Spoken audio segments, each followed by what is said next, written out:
महाकुंभ का आपके हिसाब से धार्मिक और सांस्कृतिक, आर्थिक, सामाजिक क्या पक्ष है, इसको थोड़ा सा बताइए।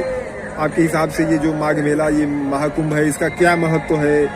कुंभ मेले में आप किस लिए यहाँ भाग ले रहे हैं, ये बताइए थोड़ा सा। मैं केशवानंद गौकथा वाचक, आज पिछले 15 दिनों से मैं यहाँ पर जितने भी यहाँ पर शिविर लगे हुए हैं, जितने हमारे यहाँ बड़े बड़े संत हैं, संतों से मिलकर उनसे प्रार्थना कर रहा हूँ और एक संकल्प दिलवा रहा हूँ अलग अलग शिविरों में जाकर। देखिए, ये जो महाकुंभ लग रहा है, इस कुंभ का जो कुंभ क्यों लग रहा है, क्योंकि जब समुद्र मंथन हुआ था तो समुद्र मंथन से अमृत प्रकट हुआ था।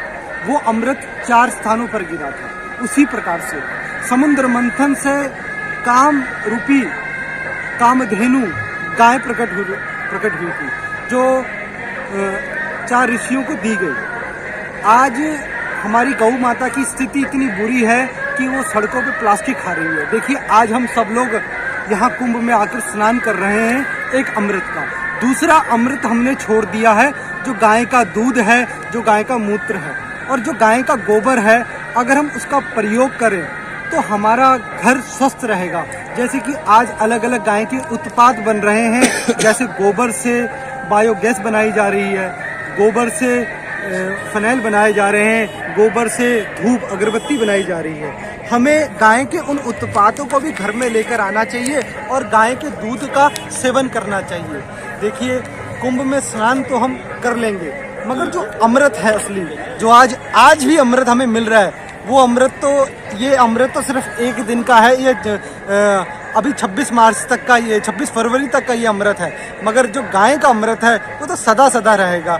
उसमें हम गौमूत्र में रोज स्नान करें, थोड़ा सा गौमूत्र डालें, ठीक है, और कभी कभी गौमूत्र डॉक्टर की सलाह लेकर थोड़ा उसका सेवन भी कर लें। अच्छा सर, इस पे आप काम कर रहे हैं, हाँ। बड़ी बात है, सराहनीय कार्य है। जी जी।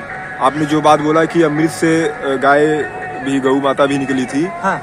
तो मैं ये कहना चाहता हूँ कि पंचगव्य पे काफी लोग काम कर रहे हैं। आपके वो जो स्वामी जी हैं योग वाले, वो भी कर रहे हैं, और अलग अलग संस्थाओं में भी तो गाय का प्रकोष्ठ है। तो मैं सरकार योगी जी भी कर रहे हैं। काम करने से नहीं होगा महाराज, आज काम तो ऐसा बहुत सारी संस्थाएं कर रही हैं। मैं कहता हूँ इस कुंभ में आज जितने भी लोग आ रहे हैं, अगर एक एक व्यक्ति भी संकल्प ले ले अपनी जितने, या धन से, मन से और सेवा से, मतलब यहाँ आज 40 करोड़ लोग आने वाले हैं, उसमें से सिर्फ 1 करोड़ लोग भी अगर गौ सेवा करें और गौ उत्पादों को घर में लेकर आएंगे ना, जितनी भी गायें सड़कों पे हैं महाराज, वो सब की सब सुरक्षित हो जाएंगी। नहीं तो आज आप यहाँ पे जो काम कर रहे हैं, संकल्प दिलवा रहे हैं आप? हाँ, मैं अलग अलग शिविरों में जाके संकल्प दिलवा रहा हूँ। सबसे मैं इतनी प्रार्थना कर रहा हूँ, देखिए भाई, ये आप प्रयाग में यहाँ पर आकर आपने कुंभ में आकर स्नान तो कर लिया, मगर इसके पश्चात जो स्नान करने के बाद अब आपका एक संकल्प लीजिए कि घर जाएंगे, गौ सेवा करेंगे, गौ रक्षा करेंगे और अपने आसपास की गौशालाओं में जाकर सुबह सुबह गौ माता की सेवा करेंगे। और अगर आपके पास धन है और आप अगर गौ पालन कर सकते हैं तो गौ पालन भी करेंगे। अगर कई बार मुझे गांव के कुछ लोग मिले, हरियाणा के, वो छोटे से एक पूरे गांव के लोग आए थे, तो उन्होंने एक संकल्प लिया है कि वो अपनी गांव में एक छोटी सी गौशाला बनाएंगे।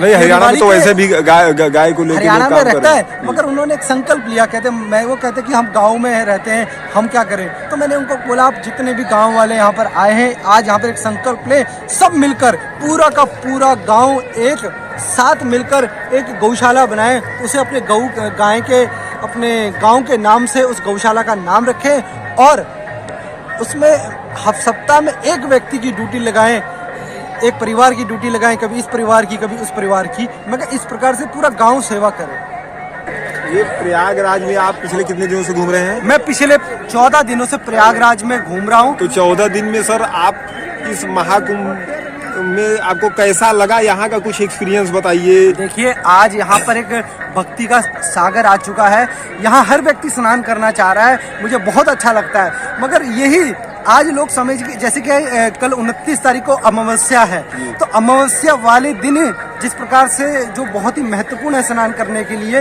वो जो अमावस्या जो दिन है वो मेरी गौ माता का प्रकट दिवस है। उसी दिन गौ माता समुद्र मंथन से प्रकट हुई थी, तो अमावस्या वाले दिन ही गौ माता भी प्रकट हुई थी। तो मैं सबसे कहना चाहता हूँ, आज ये कुंभ कभी समाप्त नहीं होगा, आप अपने घर में जाए, भारतीय देसी गाय, वो जर्सी, होल्स्टाइन, अमेरिकन, वो विदेशी पशु नहीं, वो गाय नहीं है।